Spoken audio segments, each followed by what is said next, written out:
Olá, abençoados!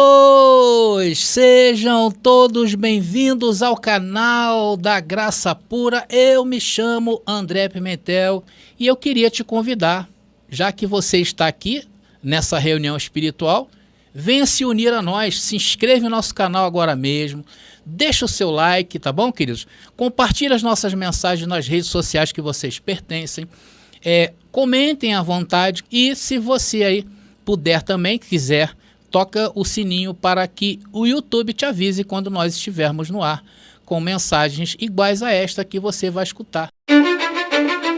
Agora é a hora da palavra.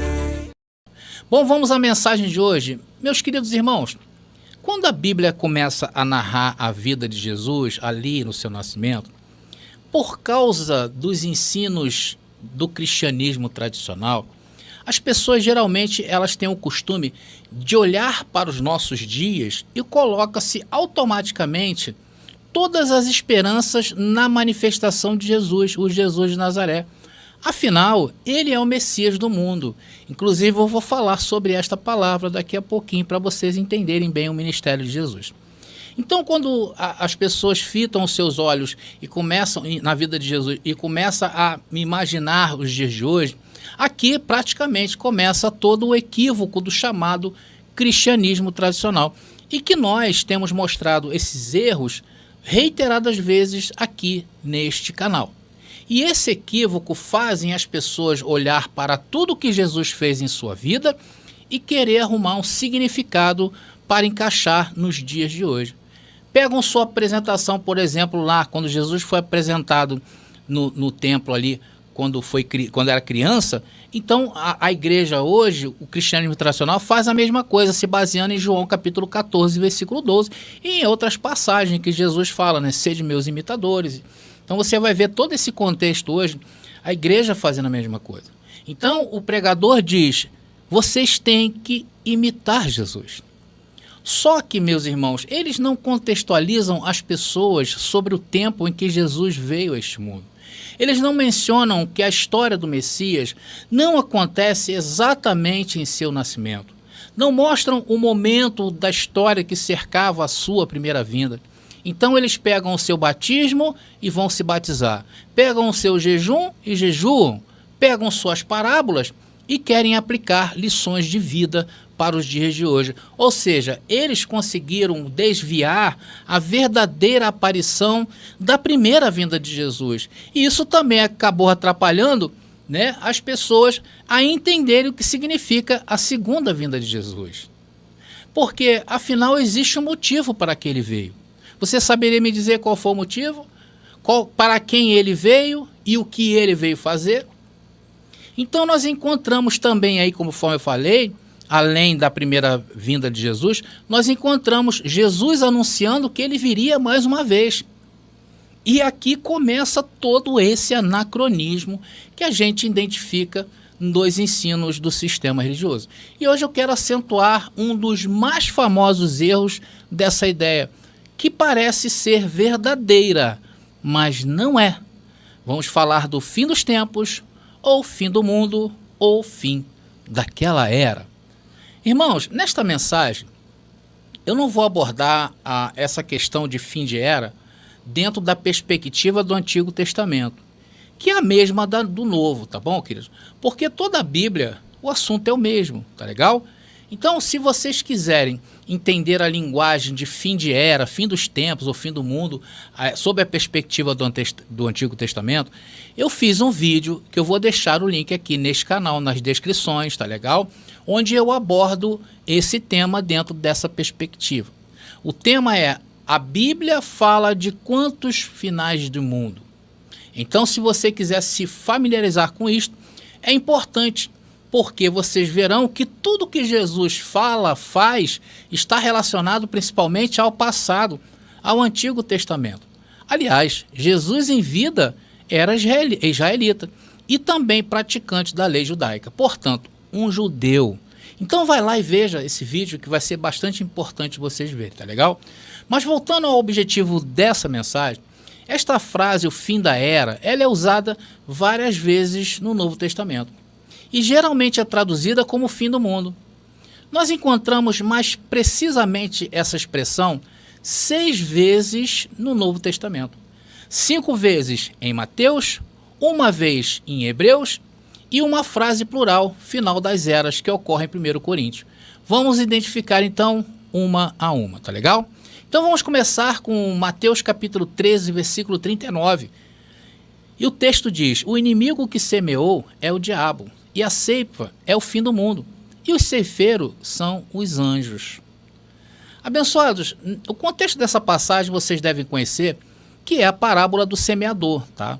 E nesta parte Jesus está apresentando, né, a consequência, né, do grande juízo final que iria acontecer. Então nessa versão que vocês estão observando aí, que é a Almeida Corrigida e Fiel, está escrito que fim do mundo. Então, como um bom estudante da Bíblia e limpo, o que nós vamos fazer? Irmãos, vamos usar uma lógica bastante simples, que é 1 mais 1 é 2. Tá bom? Vocês vão entender. Qual a língua que foi escrita essa passagem, meus irmãos? Foi o grego, não foi? Então nós sabemos que o grego não é português, existem diferenças. Vamos então ao original em grego dessa palavra mundo do texto? Então eu encontro essa palavrinha aion. Veja, tá aí aparecendo para vocês. O fim do mundo, aion. Segundo o dicionário grego, aion quer dizer o quê? Um espaço de tempo, irmão. Uma idade. Uma era. Olha só que coisa impressionante, né? Então a palavra mundo do texto é um espaço de tempo, uma oportunidade, uma era, um ciclo. Mas o texto está falando mundo. E agora? Vamos então analisar, meus queridos, outras versões da Bíblia que temos disponível para ver se melhor se encaixa aí o fim do mundo, que agora sabemos que é uma era e não um mundo como um cosmo. Essa primeira versão que eu usei foi a Almeida Corrigida e Fiel. Vamos usar agora uma outra versão para ver se a gente consegue achar. Também estamos usando a lógica de 1 mais 1, tá? Estamos dentro da Bíblia vendo várias versões para a mesma palavra, que é aion, que no original é um tempo ou uma era. Então tá aí aparecendo a nova versão internacional, tá? Aqui já muda. Olha lá, a colheita é o fim desta era. Então, queridos, eu achei uma versão que mais se encaixa com o original grego. Porque a palavra mundo da primeira versão que lemos, ao lermos, passa o quê? A ideia de cosmos, de mundo. E geralmente, irmãos, nós não sabemos distinguir se nós não formos no original. Então, uma das estratégias que nós temos para descobrir o que o autor quer dizer do texto, nós vamos a várias versões da Bíblia, tá legal?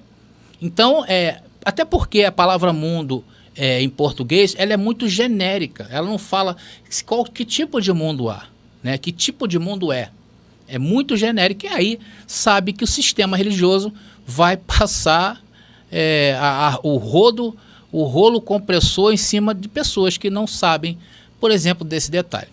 Então, já a palavra era, essa aí já dá o quê? Uma ideia de um espaço de tempo. Irmãos, vamos colocar essas duas passagens nas duas versões que usei, para vocês verem como modifica o entendimento. Então está aparecendo aí. Na primeira, que é a Almeida Corrigida e Fiel, ali diz, conforme eu já li, né? Diz que é o fim do mundo, a ceifa é o fim do mundo. E na nova versão internacional, eu achei que a ceifa, que a colheita é o fim desta era. Tá vendo? Então, quando colocamos essas duas versões, aí fica mais gritante que o entendimento mais correto é o fim desta era e não o fim do mundo. Irmãos, a segunda vez que aparece essa expressão fim do mundo, né, na palavra, está no versículo 40, está aparecendo para vocês aí. Eu já botei as duas versões para que vocês vejam a diferença, tá aí, ó. Mateus 13:40 na nova versão internacional e na Almeida Corrigida e Fiel. Então ali diz ali o texto, assim também acontecerá no fim desta era. A nova versão internacional nos entrega o quê? Uma passagem mais contextualizada com o seu original. Enquanto a Almeida Corrigida e Fiel tem uma tendência o quê? A te jogar fora do que realmente está tratando o que Jesus quis dizer ali naquela época, Tanto que está ali, ó, assim será na consumação deste mundo. Olha que diferença. Então, queridos, a bem da verdade, né, a Almeida Corrigida e Fiel, ela em sua versão, ela tenta aí trazer uma conotação mais futurista ao texto, não é verdade? Então é assim, irmãos, que nós, preteristas completos, tratamos a Bíblia, sempre contextualizada e obedecendo o quê? As regras de hermenêutica, que é simples. Irmãos, 1 mais 1 é 2. Então o que Jesus está querendo informar é que as profecias ditas pelos profetas se cumprirá nos dias da sua geração, da geração de Jesus. Esse era o terrível dia do Senhor, tanto falado nas Escrituras. Vamos agora observar, irmãos, vamos fazer atenção agora aqui, a terceira ocorrência dessa expressão fim do mundo, tá? Ou fim de uma era, ou fim de um tempo, como queiram, tá bom? Vamos então ler na Almeida Corrigida e Fiel, Mateus 13, capítulo 13, versículo 49. E está ali, ó, assim será na consumação dos séculos. Veja, irmãos, nós não saímos do contexto da mesma parábola, estamos analisando a terceira aparição desta frase que nós estamos analisando, e o tempo não mudou, continua sendo o quê? O mesmo. Até porque, queridos, dentro desse contexto aí, os ouvintes ainda eram o mesmo que estavam escutando Jesus falar sobre essa parábola. Porque aqui, irmãos, o sistema pode querer forçar uma interpretação dizendo que neste versículo Jesus estava se referindo aos dias de hoje. Não é verdade? Por quê? Por causa da consumação dos séculos. Só que a espinha ainda está na garganta deles, que é essa palavrinha aion, que continua o quê? A nos dar o mesmo sentido. Se aqui pelo menos mudasse a palavra, irmãos, tá? Nós poderíamos supor que eles, os futuristas, estivessem certos. Porém, irmãos, a palavra é a mesma. Vamos ver se na nova versão internacional, que está sendo mais fiel para nós, mudou? Vamos lá colocar Mateus 13, 41, está aí aparecendo para vocês. E assim acontecerá no fim desta era. Logo estamos percebendo que a nova versão internacional não mudou o sentido da palavra, permanecendo fiel ao texto. É isto, meus irmãos, que vocês precisam dominar para nunca mais enganarem vocês. Isso é o que? Bíblia pela Bíblia. É 1 mais 1, sem entrar emoções. Porque, na verdade, irmãos, os homens querem emoções e querem trazer a Bíblia sem o seu contexto para os dias de hoje. O que precisamos, queridos, é nos conscientizar que tudo o que está ocorrendo no mundo atual vem o quê? Das próprias mãos dos homens. Então, nada mais justo do que os homens resolverem os seus problemas. E Deus nos dotou de uma capacidade intelectual para que a gente venha resolver situações sem chegar a vias de fato. E nem criar um anacronismo de uma vinda de Jesus que destruirá o mundo todo, onde existe uma maldade sem fim, e construirá tudo novo para aqueles que frequentam os templos religiosos, o que é uma verdadeira mentira, porque se for passar o sarrafo do jeito que é, ninguém, irmão, nenhum deles vão subir, não adianta. Por isso que não devemos analisar as escrituras no que tange a escatologia desta maneira. A realidade é que Deus nos colocou aqui neste mundo para cuidar deste mundo. E não podemos fugir disto, seja nesta ou naquela geração, seja este tempo ou seja tempos eternos. Então, precisamos disto, nos conscientizar. Então, nada mais justo que isso, não é verdade? Aí sim, irmãos, podemos procurar o quê? Inspirações nas escrituras, mas com o entendimento certo, para fazer as mudanças necessárias. Tá legal? Estamos entendidos? Vamos analisar agora o 4º versículo.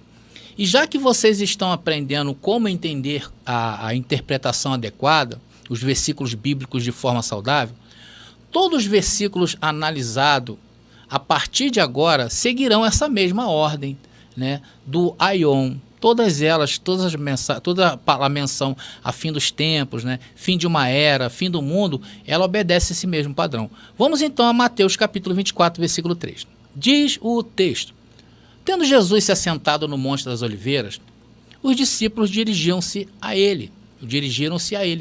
E em particular disseram: dize-nos quando acontecerão estas coisas, e qual será o sinal da tua vinda e do fim dos tempos. Olha aí, eu estou usando a nova versão internacional.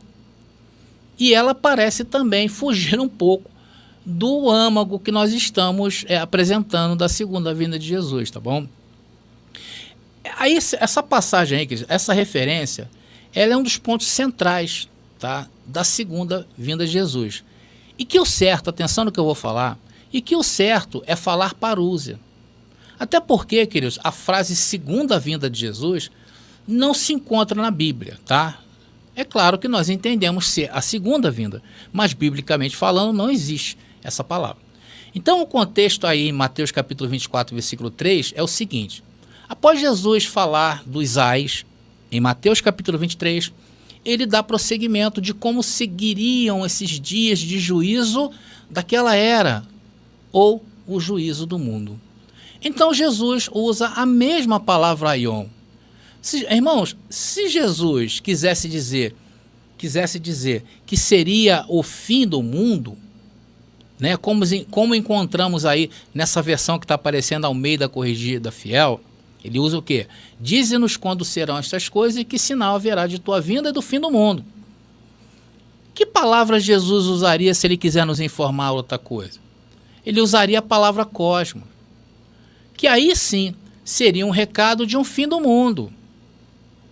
Veja, está aparecendo aí, olha a versão anacrônica que o sistema religioso faz. Olha aí. Dize-nos quando serão estas coisas e que sinal haverá da tua vinda e do fim do mundo, do fim do cosmos. Versão anacrônica do sistema religioso. Só que não é essa palavra.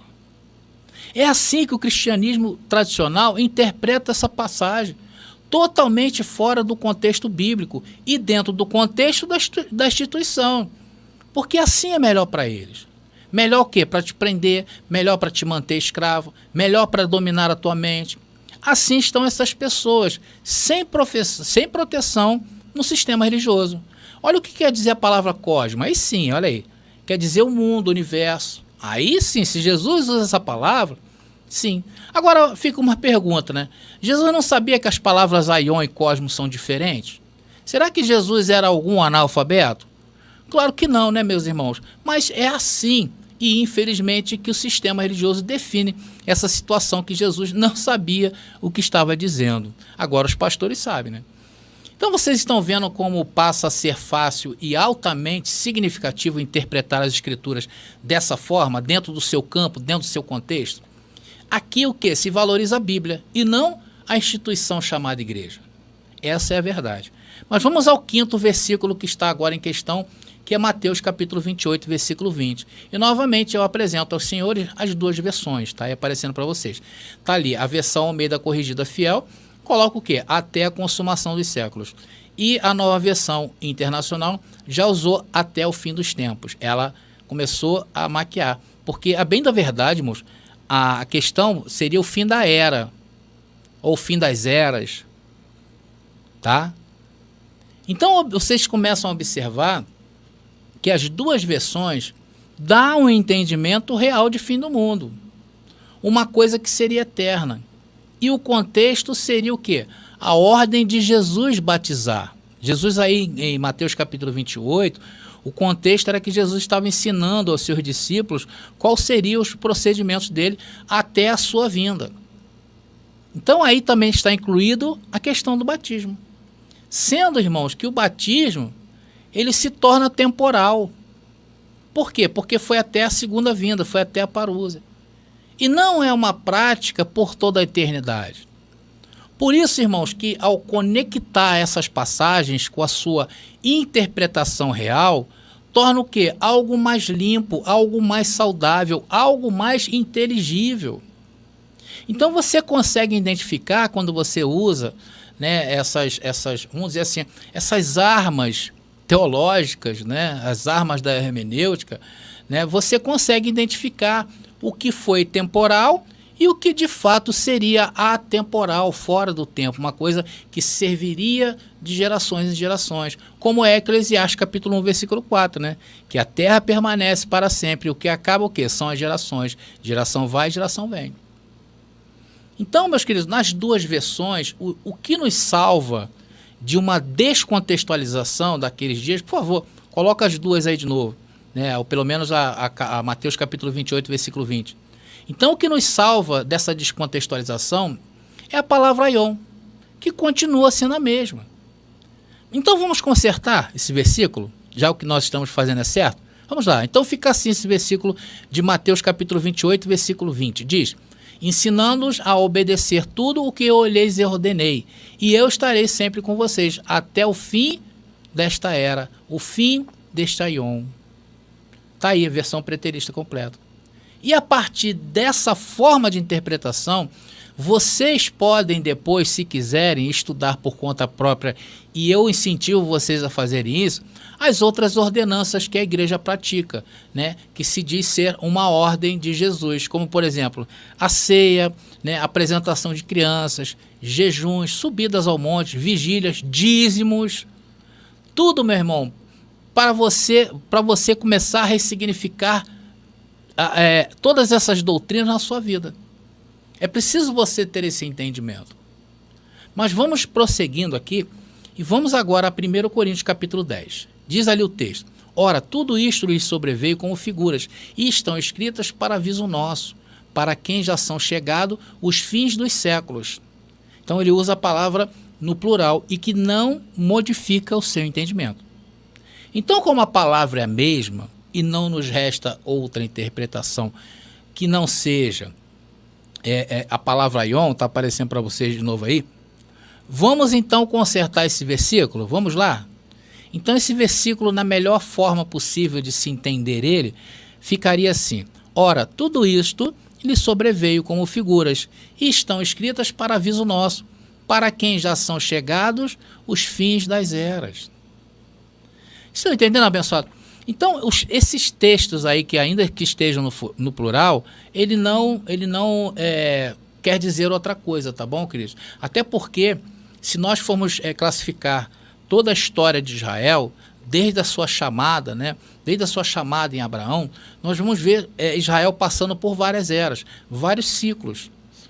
Israel, quando quebrava o contrato com Deus, iniciava-se um novo ciclo, né? Ou então dava-se início ao fim daquele ciclo e o começo de outro. Vocês veem por várias vezes na história bíblica o Israel bíblico caindo o quê? Em cativeiro, sendo assolado. Por quê? Porque era a era de Israel. Então, quando fala aqui de término de fins das eras, era justamente o fim das eras da aliança antiga.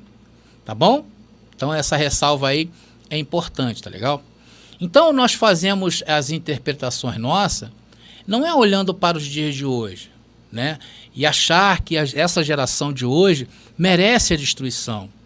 Porque afinal, ouvimos falar de tantas atrocidades, não é verdade, cometidas nos dias de hoje, que acaba que a teologia simplista do sistema religioso, a escatologia, quer dizer simplista, nos faz cair neste erro, achar que isto tudo é para os dias de hoje, tá bom? Então, como nós somos preteristas completos e não podemos usar narrativas futuristas, nós vamos o quê? Vamos para o passado, para entender o que o texto está querendo nos informar. Tá legal? Vamos então à última intervenção aqui, onde fala sobre a consumação dos séculos, fim da era. Vamos a Hebreus capítulo 9, versículo 26. E ali diz o texto: mas agora, na consumação dos séculos. Eu também coloquei as duas iguais aí, né? A nova versão também, para ver se dá o mesmo sentido. E a nova versão internacional diz ali: mas agora ele apareceu uma vez por todas no fim dos tempos. Então, irmãos, o mesmo argumento que eu usei até aqui, sem descontextualizar a palavra nevral do assunto, que foi aion, que é aion, aqui está como o fim dos tempos ou consumação dos séculos, é a mesma. Ou seja, em um período de tempo, em uma ideia. Inclusive em Filipenses, Paulo chega a usar que a vinda de Jesus estava à mão, algo que poderia se colocar à mão, algo que poderia se pegar. Tá bom? E isto tudo se deu o quê? Naqueles dias. que se deu naqueles dias? Existem vários versículos na Bíblia que apontam para isto. Eu selecionei um aqui, que é Hebreus capítulo 8, versículo 13. Olha o que diz ali, o que Paulo quer, o que Paulo está nos informando. Olha ali. Dizendo, nova aliança envelheceu a primeira. Ora, o que foi tornado velho e se envelhece, perto está de acabar. Paulo está falando o quê? Que estava chegando ao fim de um aion e estava entrando um começo de nova era. Um começo eterno. Um começo onde, em relação à questão de escolha, como foi no antigo pacto a nação, e agora a nação ela é a nação espiritual, não somente uma nação, então a partir deste momento, o homem sim viraria uma nova criatura. Então o texto está querendo informar isso aí, que aquela aliança feita com uma nação, né, a partir de um determinado momento, seria substituída por algo superior. Tá? É isso que Jesus disse, que seria o quê? Dentro de sua geração. Não dentro de milhares de anos, não dentro de já se passou várias gerações, desde a de Jesus até os dias de hoje. Tá? Irmãos, é claro que essa é uma pequena amostragem do que foi a vinda de Jesus, né, a parúzia. E que foi um evento para aqueles dias, e não nestes, como querem continuar aprisionando as pessoas o ensino do cristianismo tradicional. Irmãos, aqui neste canal, por exemplo, eu tenho vários pontos da vinda de Jesus, porque a vinda de Jesus, ela existe em várias perspectivas, várias óticas, então eu apontei somente uma nessa mensagem. Mas aqui no canal eu tenho várias. Olha, eu tenho vídeos, por exemplo, falando da grande tribulação, naqueles dias eu mostro. Eu tenho um vídeo falando da besta do número 666, tá? Que foi também para aqueles dias. Eu tenho vídeos explicando o que foi o arrebatamento, por que Paulo disse isso. Irmãos, eu tenho vídeos falando que todo olho viu Jesus vir nas nuvens.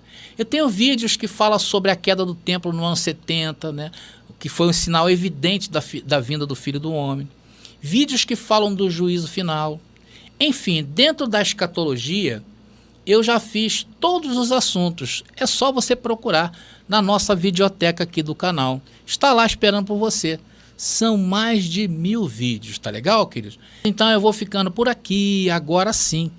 Graça e paz, e até a nossa próxima mensagem.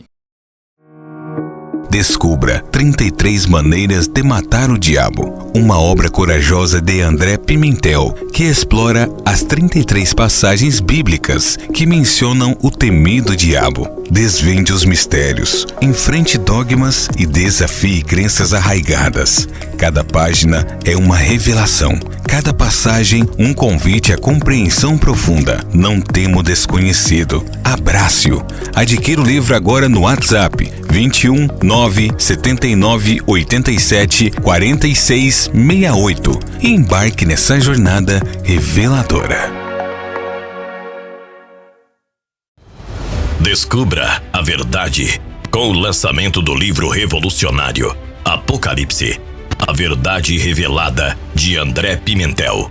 A primeira obra de interpretação preterista completa na língua portuguesa e que desafia séculos de interpretações, revelando que os mistérios profetizados já se cumpriram no ano de 70 depois de Cristo. Não é apenas um livro, é uma jornada transformadora que redefinirá sua visão sobre a história e a fé.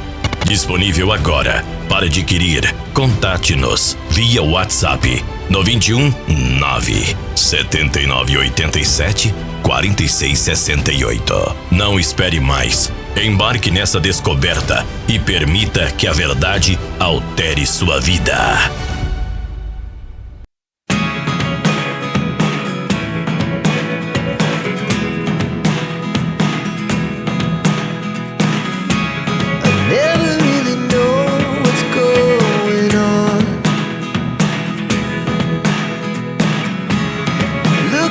Sometimes like all you want to do is run.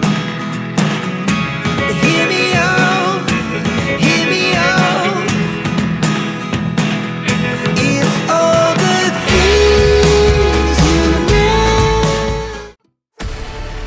Está disponível o livro As Doutrinas do Inferno e Suas Manipulações Dentro das Igrejas. Adquira hoje mesmo. Meu Deus, primeiramente eu quero te agradecer pelo meu nascimento e pelo meu crescimento e pelo meu viver. Quero te dizer que sou muito feliz pela boa memória